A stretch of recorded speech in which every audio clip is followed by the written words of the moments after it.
Hey there, Wolfpack fans. It's me again, Kenton Gibbs, bringing you another episode of Locked On Wolfpack. Now, I know that it's been quite some time, but we've got a lot to talk about. We've got a ton of things to cover. A lot's going on in the college sports world. But before we do, I'd like to thank LinkedIn Jobs for being the official college football recruiting sponsor across the Locked On College Network. LinkedIn Jobs helps you find candidates you want to talk to faster. Post your job for free at linkedin.com/locked on college. Terms and conditions do apply. Now, folks, I know I've been away for quite some time, and there needs to be a lot of things have happened, and a lot of ground needs to get covered from Noah Rogers committing to Ohio State, all the way up through some things that are going on with conference realignment.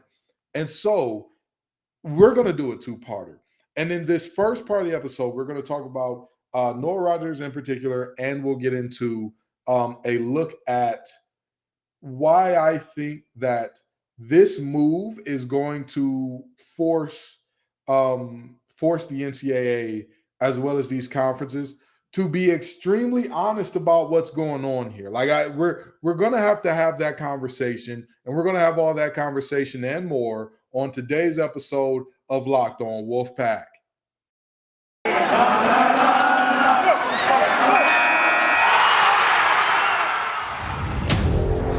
You are Locked On Wolfpack, your daily podcast on the NC State Wolfpack, part of the Locked On Podcast Network, your team every day.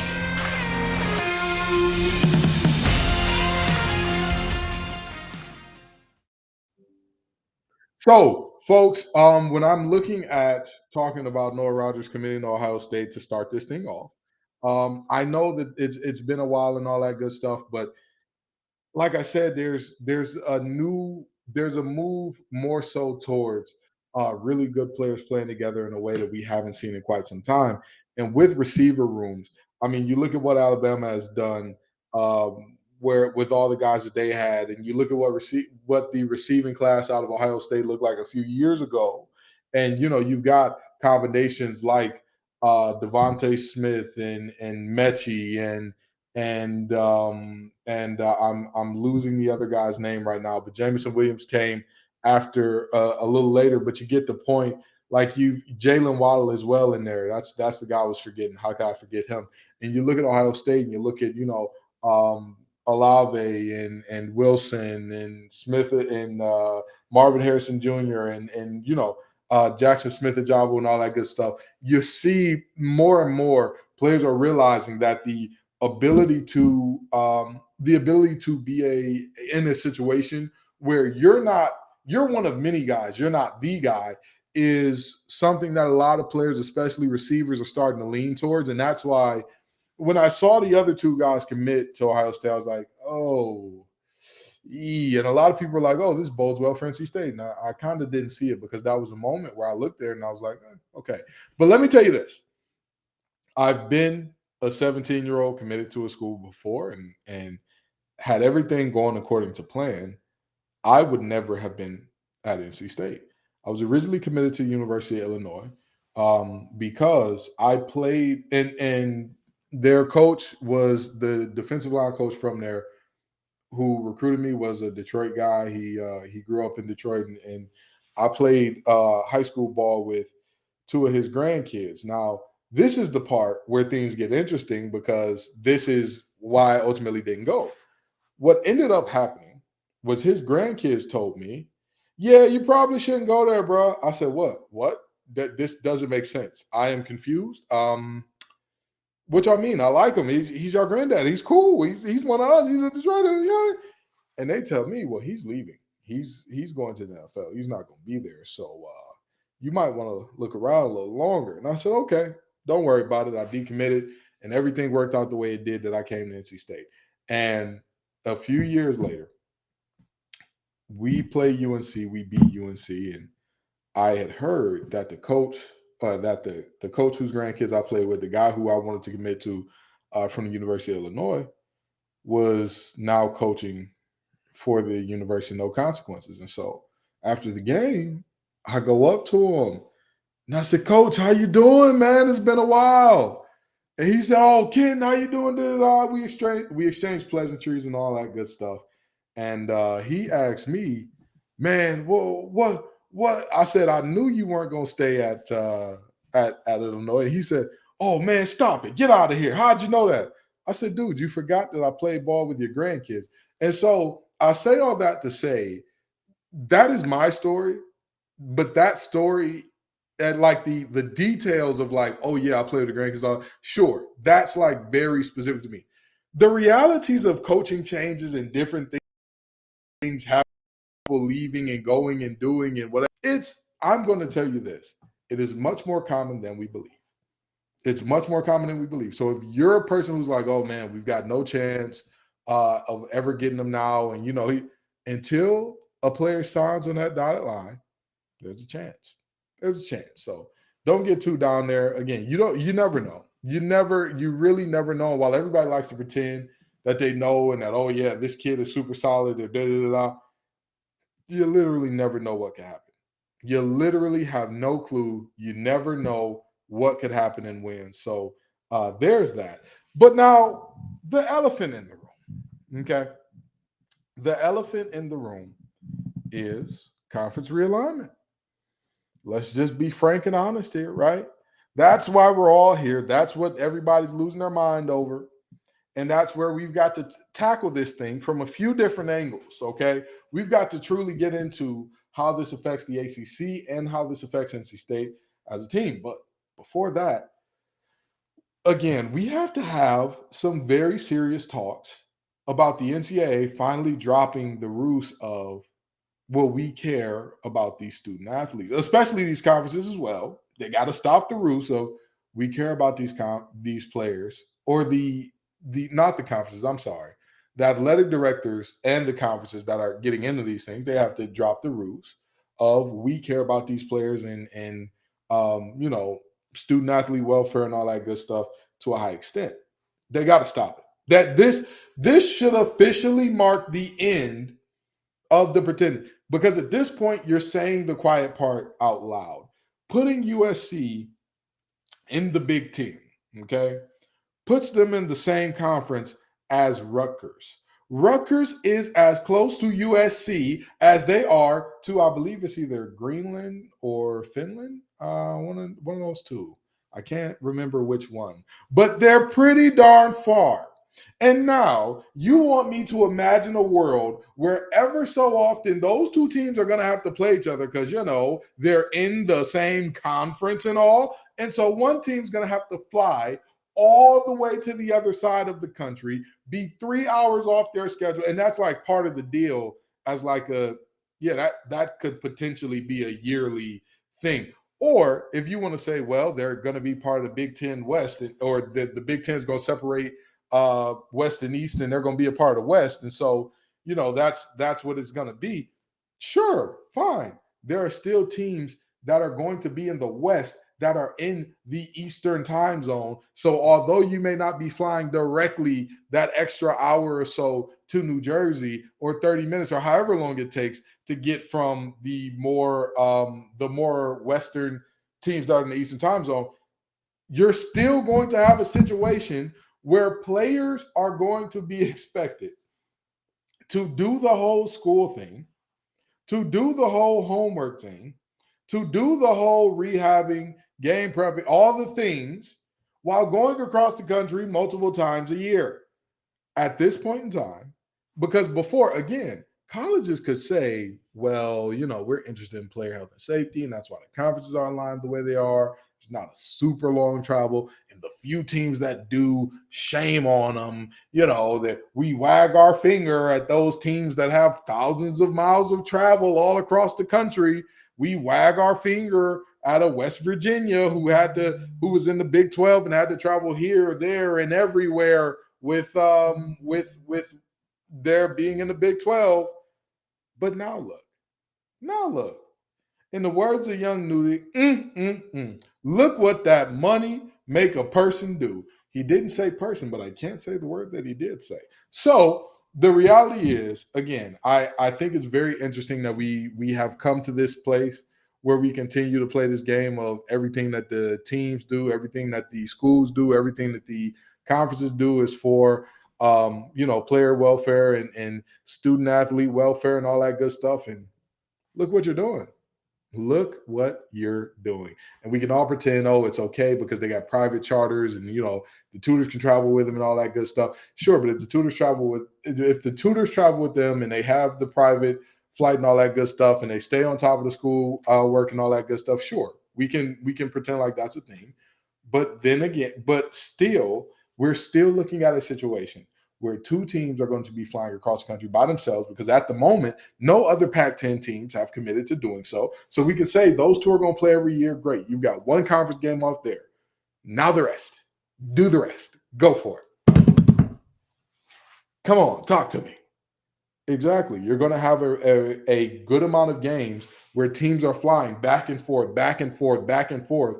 And this is not just a situation where, again, it's not about the miles logged. It's not about the hours they're going to be in the air. It's simply about the fact that they're going to have to be removed from classes and all that a little longer. Like that's probably going to be a reality of this. And even if you say that's not going to be a reality of this, you're still looking at a situation where you are putting, except for the sports like gymnastics, like track, where you already had like big meets, where it's rally relays and all that good type of stuff. You're looking at a situation where you're making it very clear life is going to get more difficult for those players. Like it's going to get a little more difficult. Congratulations, suck it up. Tough titty, said the kitty. And why? Because of money. Because of money. So I mean, again, at this point, let's stop the ruse, right? Let's knock it off. Let's cut it off. We got to pay some bills real quick. So let's go ahead and talk about LinkedIn. As the sun comes out and small businesses are back in business, LinkedIn Jobs makes it easier to grow your team.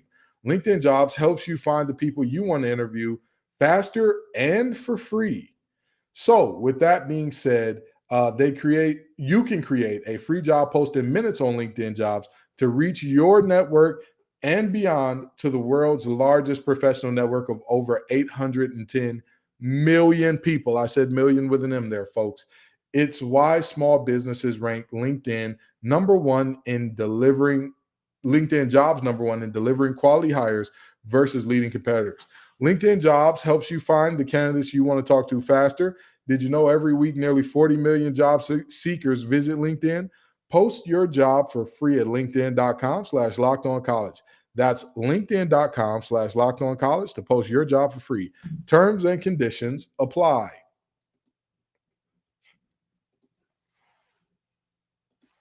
So now there's part of this conversation that needs to be had in depth as far as what does it look like for the ACC, okay? And we're going to talk about how it affects NC State specifically in the next part of this two-parter. But when we talk about how this affects the ACC, one question I'm hearing a lot is, what can the ACC do to keep up? What can the ACC do to keep up? There is a thing that I need people to understand here. There is no keeping up. The ACC is already left behind. But here's the thing about that. There is no need to be gloom and doom for the immediate future of the next 2 to 3 years. Like there's no need to be gloom and doom about that because all of the teams are locked up into long-term deals for now. And any team that wants to get out of that deal, they're going to have to pay a lot of money. And the main teams that could do that, most of them are not in a position to do so. Most of them just are not. So there's a situation there. And when we talk about these teams, first of all, let's say this. All of these teams have wonderful athletic programs. Sure, as far as the 4 teams that are, the crux or the beginning or the first dominoes to fall in this shakeup. Oklahoma, Texas, UCLA, USC, all have wonderful storied programs, right? Texas A&M as well. You can throw them in there as the first domino to fail that I guess nobody really paid attention to. You can throw them in there as well. All 5 of those programs have absolutely, amazing things going for them in many regards. However, on college campuses, we say this, and I think that we in the media should be very, very diligent about saying this as well. The revenue generating sports are what carry the water. Like that's the reality, right? The revenue generating sports, whether we want to admit it or not, whether we want to talk about it or not, kind of carry the rest in the vast majority of programs. So, with that being said, the sports that generate revenue are going to be the drivers of these types of moves because, again, that's the draw. That's you need to get the teams. You need to get teams who have huge followings, teams who have their own network, Longhorn Network, and all that good stuff going. So the ACC cannot really meaningfully compete right now with what we've seen out of the SEC and the Big Ten. That's just the reality. That's just the reality. However, they are in a position where, like, the old phrase says, if you're not getting better, you're getting worse. Like that's something that we hear a lot in sports. That's kind of where the ACC is because the ACC isn't going to lose any teams. I don't think. They're going to lose any teams in the next few years. Now, as we get towards the end of this long contract that all the teams signed, and as their buyouts get smaller and smaller, because we all know how contracts go. As you get closer to the end, the buyouts generally get smaller. As we go towards that point, sure, not only are we in danger, I predict that multiple teams will leave. But I believe right now, Swafford has them locked up, or whoever. Yeah, Swafford or Phillips has them locked up for the next 6-7 years, something like that. So again, I think for now, the ACC is not going to lose anybody, but they're also not in position to acquire any big players. Like the ACC is not in a position to acquire any really big players, and so that's just the reality. And when you look at the ACC, you talk about which teams could go. Well, if I'm looking at which teams could go, and I look at how the first 5 teams that got up out of there, you have to understand something. Other than Oklahoma, none of those teams, not a single one. I guess you know what? USC won. Yeah, USC won a title conference championship in 2017. None of the other teams have a football again, besides Oklahoma and USC. So 40% of the 5 have a conference championship within the last, let me guess, let me see here, 15 years, 10, 15 years. Like, that's just the reality. No, Texas won one in 2009 when Colt McCoy was there. So in the last 10 years, there's only 2 teams out of this group that's won a conference championship. That's the reality. That's what we're looking at. It's not about winning. It's about the big draws. It's about the big numbers. It's about the big money. And the big money team in the ACC, whether people want to talk about them or not, whether you want to acknowledge it or not, is Florida State. And Florida State is in a position where, I mean, they've fallen on some hard times lately. But again, I don't think with what they have going on as far as paying out coaches that are no longer there and in a position where Norvell is looking like he may not be the guy, but even though he's not the guy, you can't fire him out because then you could be potentially paying 3 coaches. They're not in a position financially to potentially pay out 3 coaches and leave, or pay out 1 coach who is no longer there, keep a coach that is not very competent, not very good at his job there, and pay off an early exit fee to the ACC. And even if the only way that I could possibly see that working is if the new conference agrees to absorb that, which, again, I mean, the SEC they could possibly do it. But why would they do that now as opposed to like just waiting a couple years? Because you know that, like, let's be realistic. Florida State ain't going to the Big Ten. That would just feel wrong on every level. And beyond feeling wrong, it kind of is one of those things where you're just like, I mean, yes, USC and UCLA agreed to do it, but would anybody else travel that far across the country on a regular basis when you know that that's going to hurt your school in recruiting because you're not going to be able to recruit one of the biggest hotbeds of talent in terms of Florida? because you know, oh yeah, you're going to play a little over half your games here, but your family won't be able to come to like 6 or 7 of them a year. So congratulations, buddy.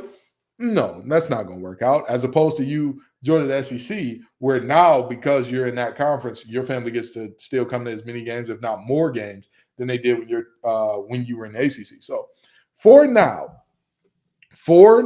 I believe the ACC is safe, but naturally going to take a step back in terms of you've already been left behind in some key ways. That's just my belief. That's just where I'm at with it. And again, if I were a betting man, I would bet that nobody leaves the ACC for the next 2 to 3 years. I think everybody stays put for the next 2 to 3. I think years 4 and beyond, a little bit more of a toss-up. But now, if you're a bettor, go to betonline.net. It's your number one source for all your sports betting needs and info. Find all the latest sports developments, league reviews, news, including this year's playoffs and new odds coming in all these seasons, as we're just now getting out of off season. BetOnline is your continued source for all your sports wagering information, including live betting, esports, and scores. And betonline.net remains the best spot for all of your sports scores, podcasts, and news this season. BetOnline is the fastest and easiest way to check in on all your favorite sporting events. So head to the website today and learn more about the trends in action. BetOnline, where the game starts. So we're about to land this thing, but I hope that I've made it abundantly clear that, the Noah Rogers situation, again, in the future, because I know this is like, I'm not going to say this is uncharted territory for NC State, because we've been in talks to get really big time players before. But please understand, especially for wide receivers right now, there is a wave to play with other really great wide receivers. And while I think that NC State has a really good receiving core, it is never going to be, or let me say this, every player is different, but in general, we have seen a wave of receivers wanting to be a guy in the group as opposed to the guy of the group. That's just the reality. That's just the reality of what we've seen. It's the new way of the world. So, let's get ready for that. And again, conference realignment is here. It's happening. It's already moving. I don't think that the ACC is in danger of losing teams. Right now, again, not in danger of losing teams right now in the very immediate future. Now, beyond the immediate future, who knows how the chips could fall, how things could land. I'm not going to lie to you and tell you I know. But in this next episode, we're going to cover how these things impact NC State. So stick with us as we bring you another episode of Locked On Wolfpack.